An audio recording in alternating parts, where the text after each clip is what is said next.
स्वागत है एक बार फिर से हमारे उन सारे दोस्तों का, सारे मित्रों का जो जीतो और मेहनत करके अपने परीक्षा को, अपने भविष्य को एक सही दिशा में ले जाना चाहते हैं। आज हम उन सभी के लिए समर्पित एनसीईआरटी का यह सीरीज लेकर आए हैं जो बिल्कुल नवीनता से भरा हुआ होगा, जो एक उनको नई समझ प्रदान करने में बहुत ही महत्वपूर्ण भूमिका का निर्वहन करेगा।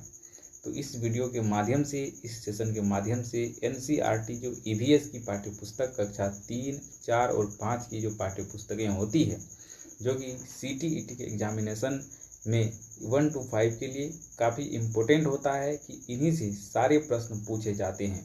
इसीलिए इन पुस्तकों का हम लोग पंक्ति बाय पंक्ति हर एक वर्ड को रीड करेंगे, हर वर्ड को पढ़ेंगे और बारीकी से समझेंगे। तो चलिए शुरू करेंगे आज की एनसीईआरटी की कक्षा को, और इसमें विशेषीकृत रूप से हम लोग हर एक पाठ को पढ़ने का प्रयास करेंगे और एक एक चीज़ को हम लोग छूने का प्रयास करेंगे, ताकि हमारे एग्जामिनेशन में एक भी प्रश्न इससे बाहर नहीं हो सकेगा। चलिए शुरू करते हैं। पहला पाठ आप सभी के सामने है। इस पाठ का नाम है डाल डाल पर, ताल ताल पर। तो चलिए इसको पढ़ते हैं। काफ़ी अच्छा लगेगा हम सभी को पढ़ करके, क्योंकि ये बच्चों के लिए बनाई गई है। तो चलिए देखते हैं कि बच्चों में किस प्रकार से पर्यावरण की समझ को विकसित किया जा सकता है, या फिर पुस्तकों में किस प्रकार के संदर्भ दिए हुए हैं जो बच्चों में एक विशेषीकृत समझ को विकसित करने में महत्वपूर्ण भूमिका निभाती है। तो इसमें चलिए शुरू करते हैं पहले पाठ पर। और पहला पाठ में दिया है डाल डाल पर, ताल ताल पर। इसमें है एक कहानी दिया हुआ है, माँ आज मुझे स्कूल जाने दो ना, 2 दिन से घर में बैठे बैठे बोर हो गई हूँ। पूनम बोली, यानी कि पूनम अपनी माता से कहती है कि आज मुझे स्कूल जाने दो ना, 2 दिन से घर में बैठी बैठी बोर हो गई हूँ। माँ ने जवाब दिया, यानी पूनम को जवाब दिया कि तुम्हें अभी बुखार है। क्या कहा? तुम्हें अभी बुखार है, बाहर जा कर के चारपाई पर लेट जाओ। यानी कि बाहर में किसी वृक्ष के पास चारपाई लगा होगा, वहाँ पे जाके लेट जाओ। चारपाई पर लेटे लेटे पूनम को नींद आ गई। पूनम अपनी माता की बात को सुना और वो जा कर के एक चारपाई पर लेट गई, और लेटे लेटे उसको नींद आ गई।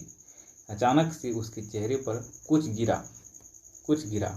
वह हड़बड़ा कर उठी। कौन? पूनम, जो चारपाई पर जाकर लेटी हुई थी। अचानक से उसके चेहरे पर कुछ गिरा और वो अचानक से उठी।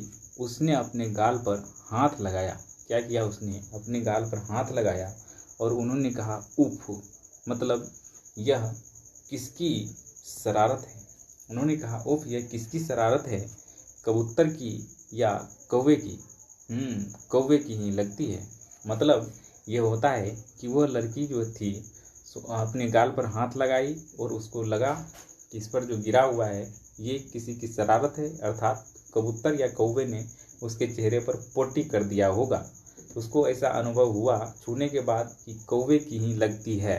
तो चलिए इसके संदर्भ में आगे बढ़ते हैं। आगे कुछ चीज़ें यहाँ पर दी गई है, इसको हम लोग देखने का प्रयास करते हैं। तो यहाँ पर आप लोग देख पा रहे होंगे, एकदम बच्चों के लिए जो बनाई गई पाठ्य पुस्तक है, काफ़ी अच्छा होता है, रोमांचक होता है समझ प्रदान करने के लिए। तो यहाँ पर आप देखेंगे एक चित्र दिया गया है पैर की डाल का, और ये पैर की डाल जो है पूनम के ऊपर के पैर की डाल है, जहाँ पर पूनम का जो है चारपाई लगा हुआ था। उस पर ये सारे जीव थे, ये सारे जीव जानवर उस पर विराजमान थे, जो उसके ऊपर वृक्ष का डाल था।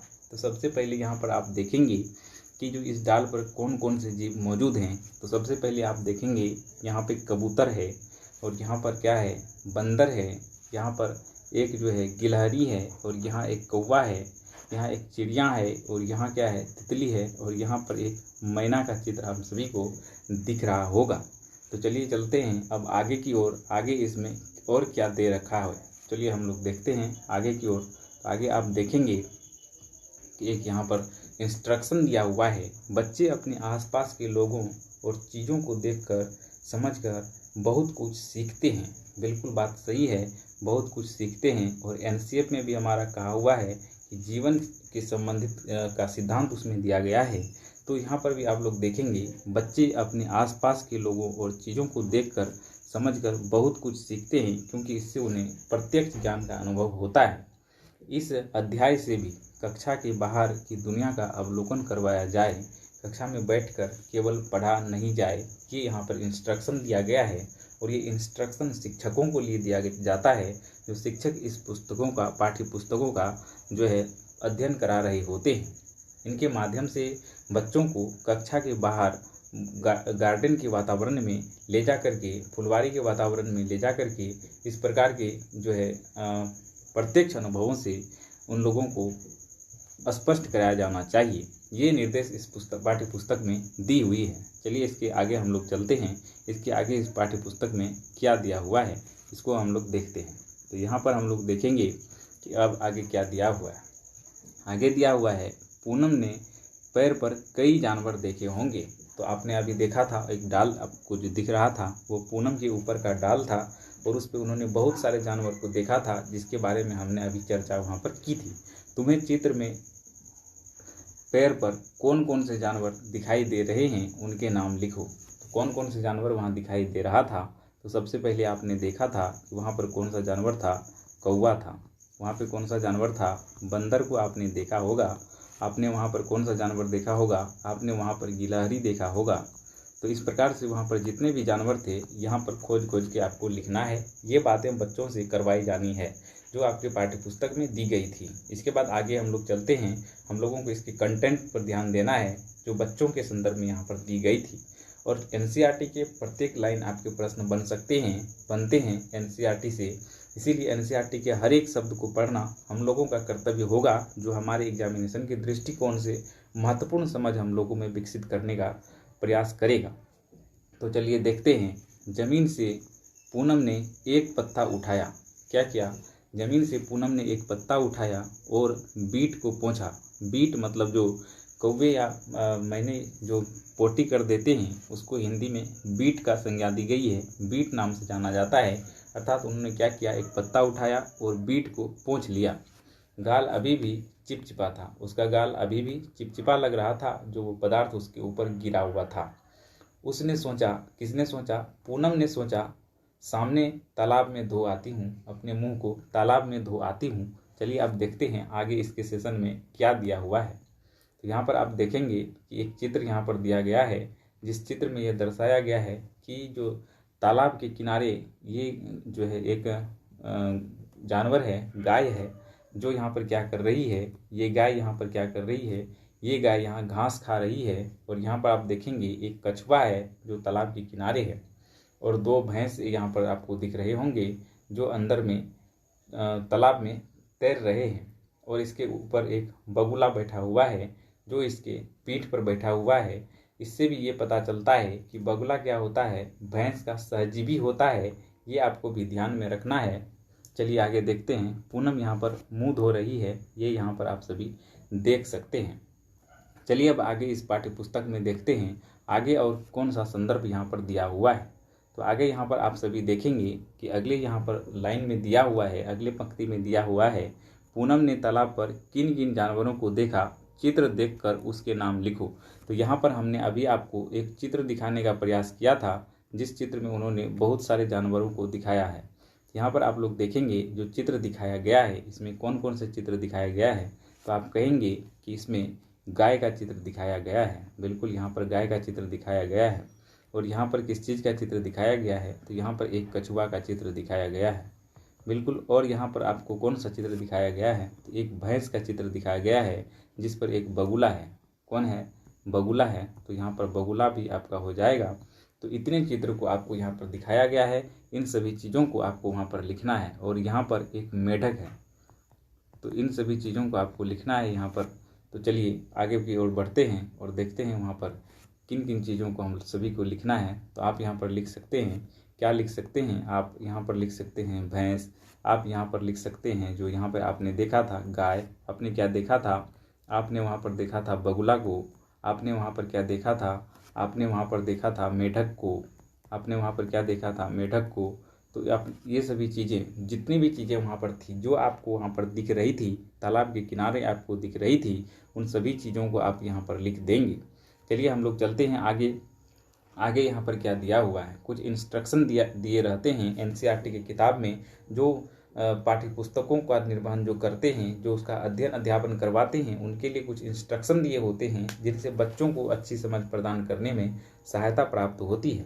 तो यहाँ पर कुछ इंस्ट्रक्शन दिया गया है जिसमें लिखा गया है, किताब में जानवर शब्द का इस्तेमाल सभी तरह के जानवरों, कीड़े, पक्षी, स्तनधारी आदि के लिए किया गया है। इसमें बताया जा रहा है कि जानवर शब्द का जो इस्तेमाल किया गया है वो सिर्फ बड़े जानवरों के लिए ही नहीं बल्कि छोटे जानवरों के लिए भी, कीट पक्षी के लिए भी, स्तनधारी के लिए भी, आदि के लिए भी सिर्फ एक ही शब्द का इस्तेमाल किया गया है। किस चीज़ का इस्तेमाल किया गया है? जानवर शब्द का इस्तेमाल किया गया है। ये यहाँ पर विशेषीकृत रूप से दिया हुआ है। जानवर जो होता है वो सिर्फ जानवर, हम लोग सिर्फ बड़े चीज़ों को मान लेते हैं, लेकिन यहाँ पर स्पष्ट रूप से दिया गया है कि जानवर में कीड़े, पक्षी, स्तनधारी आदि सभी के लिए एकत्रित होता है। इस उम्र में बच्चे कीड़े मकोड़े या सांप और छिपकली का अधिक बारीकी से वर्गीकरण नहीं कर सकते हैं, इसीलिए वहाँ पर जानवर शब्द का इस्तेमाल किया गया है। आप भी पता करें कि बच्चे जानवर शब्द से क्या समझते हैं। बच्चों को विभिन्न जानवरों की जानकारी इकट्ठा करने के लिए प्रेरित करें। ये यहाँ पर शिक्षकों के लिए इंस्ट्रक्शन दिया गया था।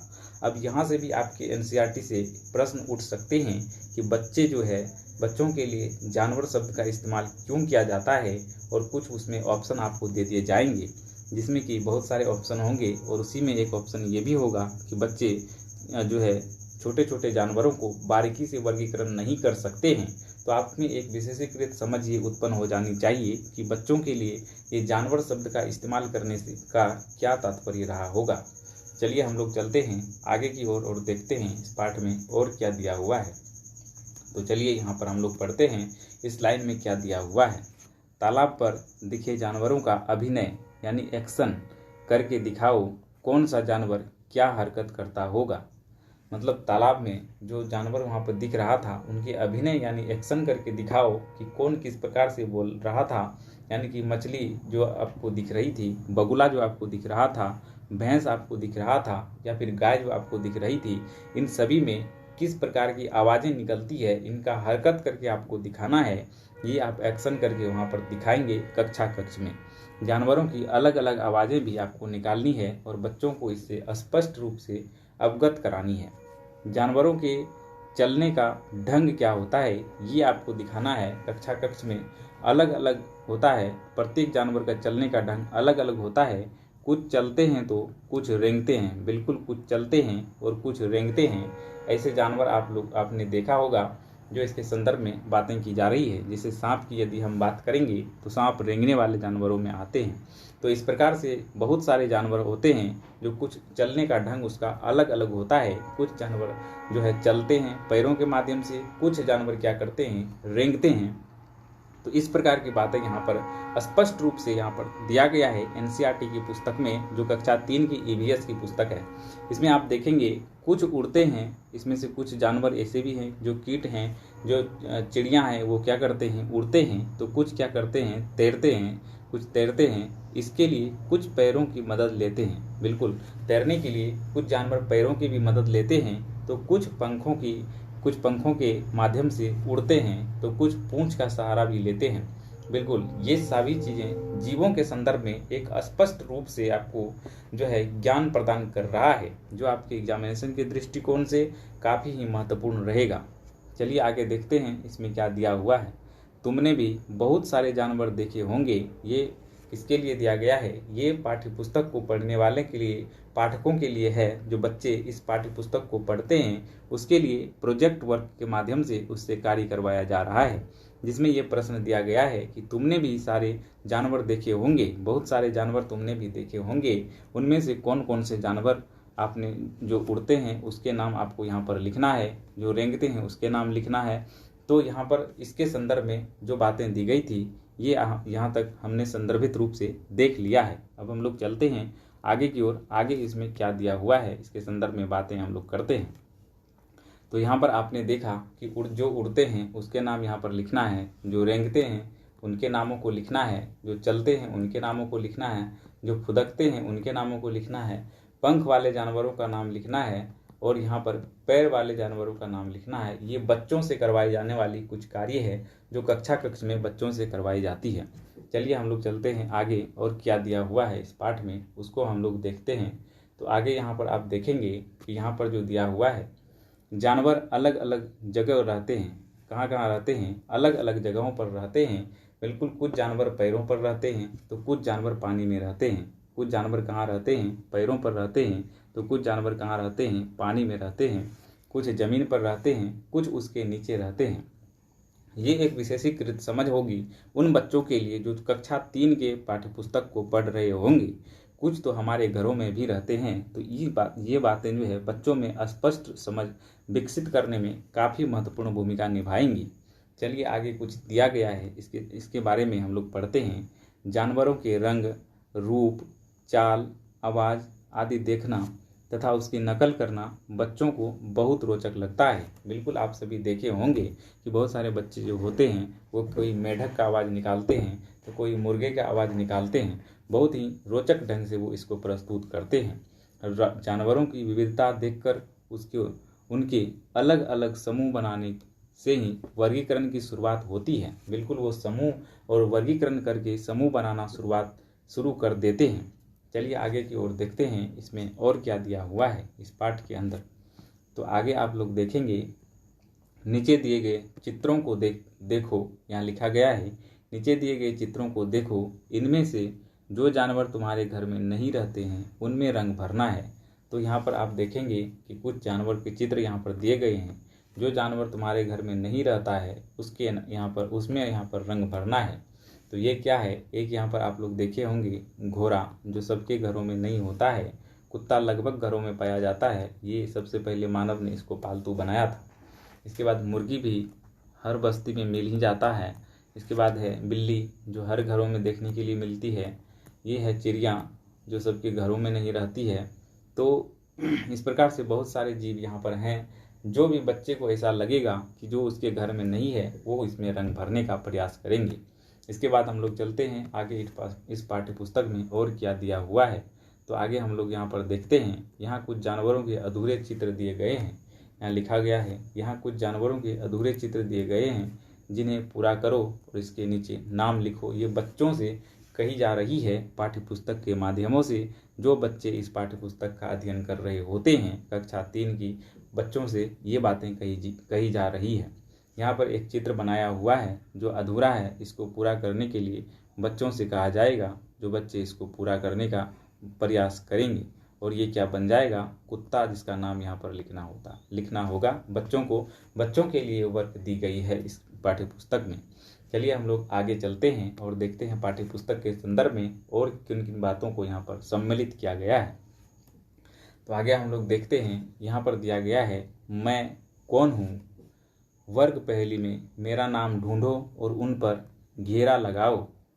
एक उदाहरण दिया गया है। यहाँ पर एक उदाहरण दिया गया है और ये कहा जा रहा है कि मैं कौन हूँ, इसको ढूंढो। पहेली यह बताने का प्रयास कर रही है, पहेली किसी नाम को इंकित करने का प्रयास कर रही है।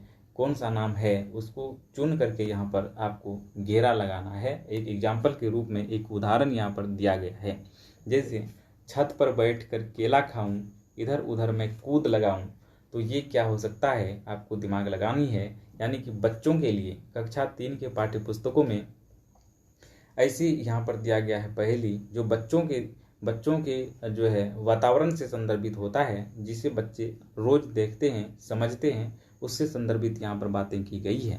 छत पर बैठकर केला खाऊं, इधर उधर मैं कूद लगाऊं, क्या हो सकता है? यहाँ बच्चे आसानी पूर्वक इसका जवाब दे सकते हैं, बंदर। और आप देख रहे होंगे कि बौनस्वार, दौरो, बंदर, यहाँ पर इन तीनों में मिला करके एक घेरा लगाया गया है।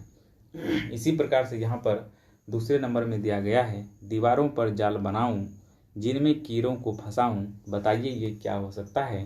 तो बच्चे इसका जवाब भी आसानी से दे सकते हैं। इसका जवाब क्या हो सकता है? मकड़ी।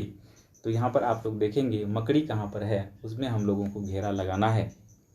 तो बात करते हैं, यदि मकड़ी के संदर्भ में आप लोग देखेंगे, ये जो इसका दिया गया है खांचा, इसमें आप देखेंगे यहाँ पर मौ को और यहाँ पर दिया गया है, तो हम लोग इसमें घेरा लगा सकते हैं।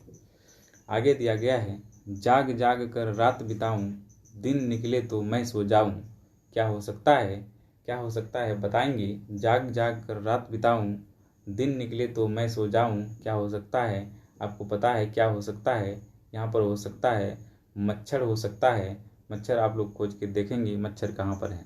तो इस प्रकार से जो है, इस प्रकार से हम लोग खोज खोज करके बच्चों को ये वर्क दिया जाता है कि वो ऐसी प्रकार के वर्क को खोज खोज कर लिखें।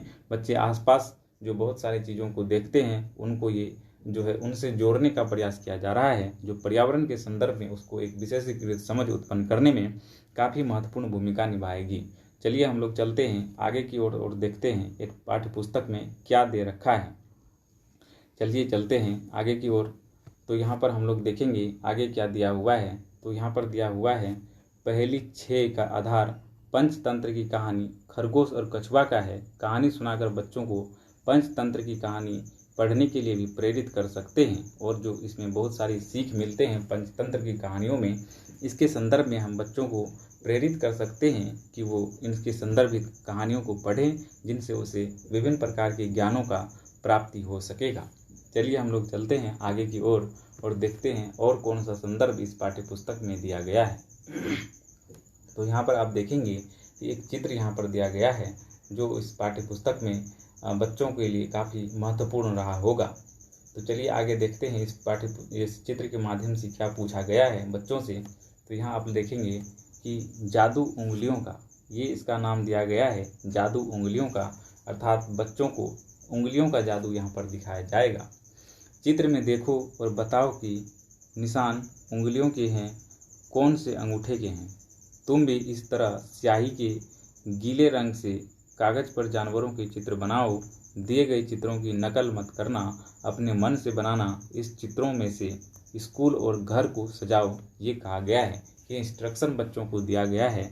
जादू की उंगलियों में चित्रों में देखो और बताओ कि चित्रों में देखो कौन से निशान उंगलियों के हैं और कौन से निशान अंगूठे के हैं। तो यहाँ पर हमने जो अभी आपको चित्र दिखाया था, चलिए एक बार फिर से उस चित्र को देख लेते हैं। यहाँ पर दिया गया है और पूछा जा रहा है कि बताओ ये इनमें से कौन सा निशान अंगूठे का है और कौन सा निशान उंगलियों का है। इसके संदर्भ में यहाँ पर पूछा जा रहा है, और ये सारे चित्र यहाँ सिर्फ अंगूठे और उंगलियों के निशान से ही बनाए गए हैं। ये बच्चों में एक वातावरण के प्रति जागरूक करने का एक विभिन्न प्रयास किया गया है, जिससे जीवों को दिखाने का प्रयास किया गया है।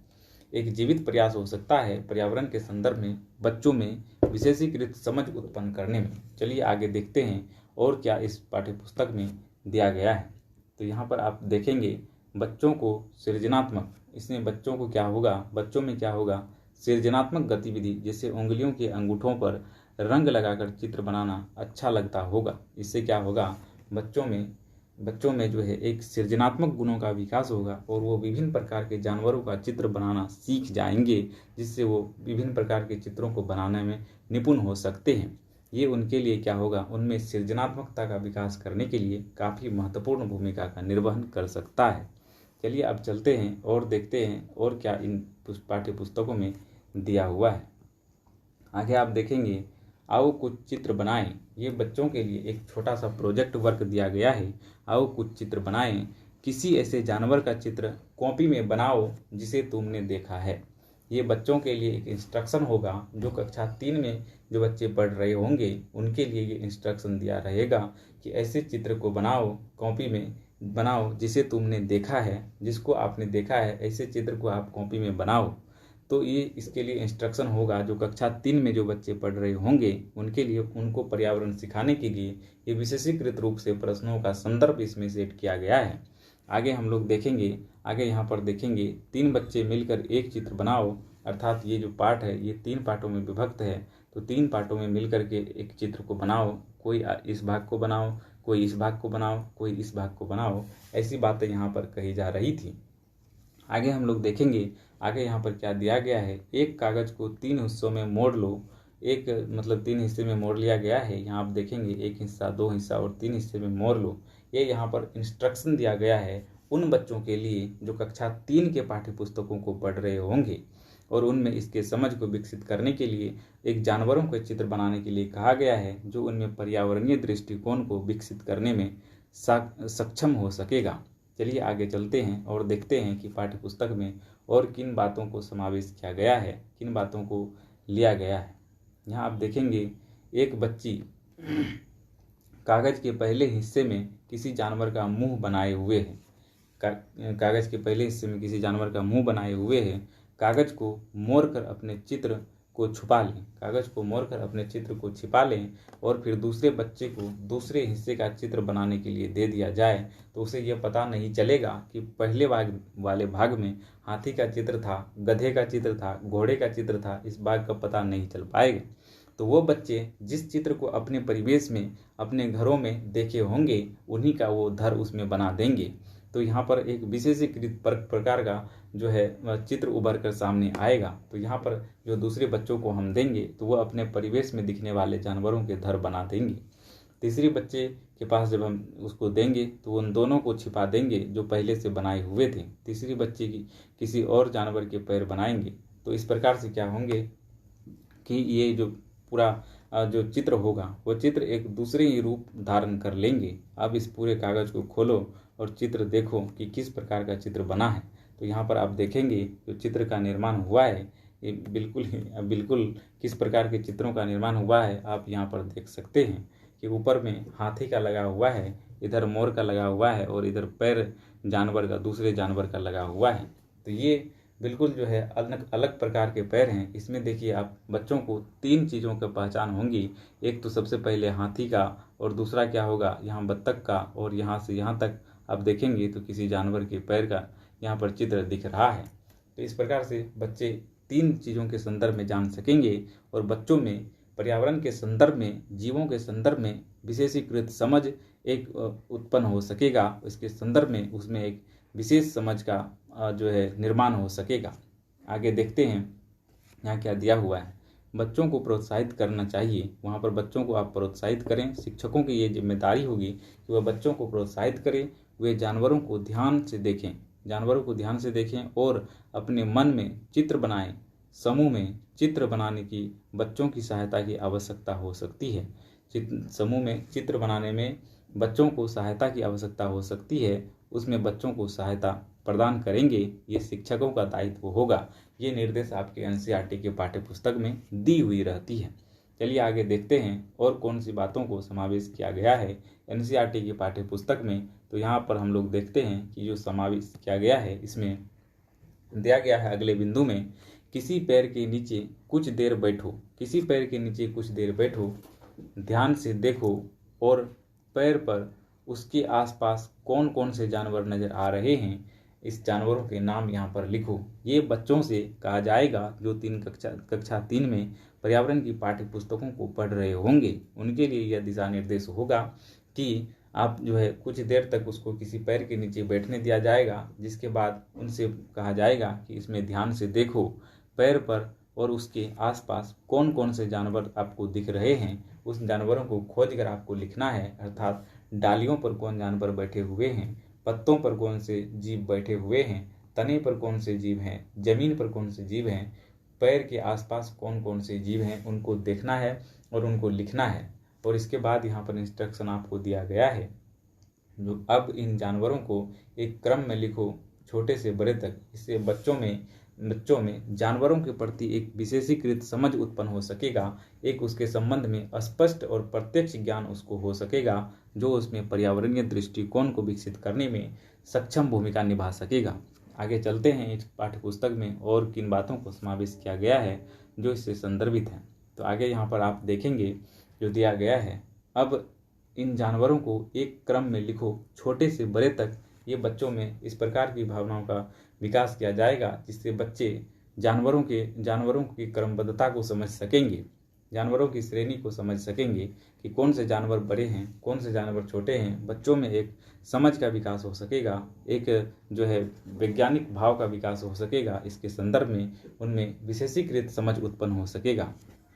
आगे चलते हैं, आगे क्या दिया हुआ है पाठ्य पुस्तक में, इसके संदर्भ में हम लोग देख लेते हैं। यहाँ पर आप देखेंगे जिग्सा, एक खेल का यहाँ पर जिक्र किया गया है। जिग्सा का खेल बिल्कुल इम्पोर्टेंट होगा। ये आपके एनसीईआरटी के प्रश्न यहाँ से भी बन सकते हैं। जिग्सा के संदर्भ में जिग्सा क्या हो सकती है, इसके संदर्भ में यहाँ पर दिया गया है। जिग्सा में किसी चित्र के ऐसे टुकड़े होते हैं, जिग्सा में किसी चित्र के ऐसे टुकड़े होते हैं जिनको मिलाने के लिए बहुत दिमाग लगाना पड़ता है। बिल्कुल पजल का खेल आप सभी ने सुना होगा, पजल का खेल आप सभी ने सुना होगा, जिसमें कुछ चित्र के बहुत सारे टुकड़े होते हैं जिनको कि चित्र के टुकड़ों को सेट करके एक चित्र बनाया जाता है। बिल्कुल इसी प्रकार के ये खेल होते हैं जिसको कहा जाता है जिग्सा। क्या कहा जाता है? जिग्सा कहा जाता है, जिसमें किसी चित्र के ऐसे टुकड़े होते हैं उनको मिलाने के लिए बहुत दिमाग लगाना पड़ता है। तो ये बातें यहाँ पर दी गई है जिग्सा के संदर्भ में, और ये आपके लिए BBI पॉइंट होगा जो NCERT से प्रश्न बन सकते हैं। चलिए आगे चलते हैं, आगे क्या दिया गया है इसको भी हम लोग देख लेते हैं। यहाँ दिया गया है, यह गतिविधि चीज़ों को क्रमानुसार लगाने की शुरुआती कदम है। बिल्कुल चीज़ों को क्रमानुसार लगाने की शुरुआती कदम होगी जो बच्चों में एक समझ विकसित करेगी कि चीज़ों को हम क्रम में किस प्रकार से लगा सकते हैं जो एक सही दिशा की ओर आगे हो सकती है। ये समझ विकसित करने में काफ़ी महत्वपूर्ण भूमिका निभाएगी ये जो जिग्सा का खेल है। तो इसके संदर्भ में हम लोग चलते हैं। क्रम में लगाना बच्चों के अपने अनुभव पर निर्भर करता है। बच्चों का अपना अनुभव होता है कि कौन से जीव बड़े होते हैं, कौन से जीव छोटे होते हैं। वे अपने अनुभव के आधार पर उनका वर्गीकरण करते हैं, उनको लगाने का प्रयास करते हैं और उसमें जो है नई समझ का विकास होता चला जाता है। इस प्रकार आगे देखेंगे आप, चूहा चिड़िया से छोटा भी हो सकता है और बड़ा भी हो सकता है। तो आगे चलते हैं, जानवरों के प्रति संवेदनशीलता जुड़ी बातों पर चर्चा करवाएं। कुछ ऐसे बहुत सारे जीव होते हैं जो चिड़िया से छोटे भी होते हैं, चिड़िया से बड़े भी होते हैं। तो बच्चे अपने संदर्भ के अनुसार, बच्चे अपने समझ के अनुसार उसका वर्गीकरण करते हैं। चलिए आगे चलते हैं कि इस पाठ्य पुस्तक में और कौन सी मुख्य बातें दी गई है इसके संदर्भ में हम लोग देखेंगे। तो आगे यहाँ पर आप देखेंगे, अब तुम किसी जानवर के चित्र से एक जिग्सा बनाओ। यहाँ पे कहा जा रहा है किसी जानवर के चित्र से एक जिग्सा बनाओ। चित्र को गत्ते पर चिपकाओ, गत्ते को जानवर के आकार में काटो और इस गत्ते को आधे तिरछे टुकड़े में काटो। टुकड़े अलग अलग करके अपने दोस्तों से जोड़कर कहने के लिए कहो, उनसे जानवर के नाम भी पूछो। अब बच्चों से इस प्रकार की खेल करवाई जाएंगी जिसमें बच्चे स्वयं एक पिक्चर को बनाएंगे और उसको जो है टेढ़े मेढ़े रूप में काटेंगे और अन्य बच्चों से उस प्रकार के खेल खेलने के लिए कहेंगे जो उसको जो है जोड़ने का प्रयास करेंगे। इसके माध्यम से बच्चों में क्रमगत लगाने की योग्यता का विकास हो सकेगा और नवीन दृष्टिकोण का विकास हो सकेगा। चलिए आगे चलते हैं और कौन सी बातें इसके अंदर दी गई है उसको हम लोग समझने का प्रयास करते हैं। आज यहाँ चित्र आया हुआ है, इसके माध्यम से हम लोग समझने का प्रयास करते हैं। ये इस प्रकार का चित्र जो बच्चे गत्ता पर साटेंगे और उनको विभिन्न प्रकार से विभिन्न रूपों में यहाँ पर काटने का प्रयास करेंगे, टेढ़े मेढ़े आकार में यहाँ पर आप देख रहे होंगे जो यहाँ पर दिखाया जा रहा है। तो इस प्रकार से बच्चों में जो है एक नवीन योग्यता का विकास हो सकेगा और क्रमानुसार इसको लगाने की योग्यता से उसके मस्तिष्क का विकास हो सकेगा। ये इसके लिए काफ़ी महत्वपूर्ण चीज़ें यहाँ पर दी गई हैं।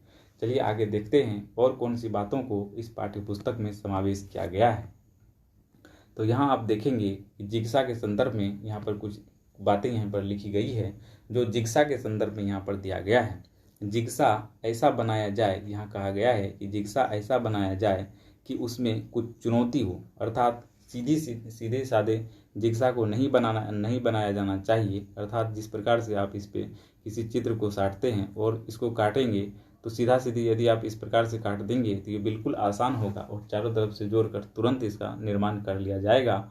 लेकिन इसको यहाँ पे कहा जा रहा है जिग्सा ऐसा बनाया जाए तो उसमें कुछ चुनौती हो, अर्थात जिग्सा को सीधा नहीं काट करके बल्कि टेढ़े मेढ़े आकृति में उसको काटा जाना चाहिए और ज़्यादा टुकड़ों में उसको काटा जाना चाहिए, जिससे बच्चों को इसे जोड़ने में कुछ कठिनाई हो और इसके मस्तिष्क उद्वेलित हो और ये अधिक से अधिक उसके मस्तिष्क का विकास संभव हो सकेगा इसके माध्यम से।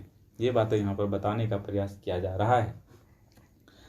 सीधे सीधे टुकड़े ना जोड़े जाएं जो आसानी से ही जोड़े जा सकेंगे और बच्चों को इस तरह की गतिविधियां करने के मौके दें, उनमें कामों की प्रशंसा करें और वे जो बच्चे इस प्रकार के कार्यों को कर रहे हैं, इस प्रकार के खेल को खेल रहे हैं, इसके लिए शिक्षकों से कहा जा रहा है कि वो इसके लिए क्या करेंगे, वो इसके लिए प्रशंसा करेंगे, बच्चों को प्रोत्साहित करेंगे, प्रेरित करेंगे। ये आपके आज के पहले चैप्टर में जो दिया गया था इसके संदर्भ में हमने बातें करी, जो कि कक्षा 3 के ईवीएस के पाठ्य पुस्तक में पहला पाठ आप सभी के लिए दिया गया था। जो एनसीईआरटी की पाठ्य पुस्तक है उनसे यह पाठ संदर्भित था और सीटीईटी के एग्जामिनेशन के लिए काफ़ी महत्वपूर्ण इम्पोर्टेंट आज का चैप्टर रहेगा। और हम शुरू कर चुके हैं ये शंखनाद को, और लगातार रूप से ये पार्ट 1 आया और पार्ट 2 पार्ट 3 सभी के संदर्भ में लगातार रूप से जो है आप सभी के सामने ये प्रस्तुति होगी, जो आपके एग्जामिनेशन के दृष्टिकोण से जो है काफ़ी अच्छा समझ आपको प्रदान करेगा। और उम्मीद करते हैं कि सीटीईटी के एग्जाम में आप सभी के एक भी प्रश्न नहीं छूटेंगे ईवीएस से। तो आप सभी हमारे सेशन में बने रहेंगे, सेशन को शेयर करेंगे, लाइक करेंगे, सब्सक्राइब करेंगे। धन्यवाद। मिलेंगे अगले सेशन में आप सभी से, तब तक के लिए धन्यवाद।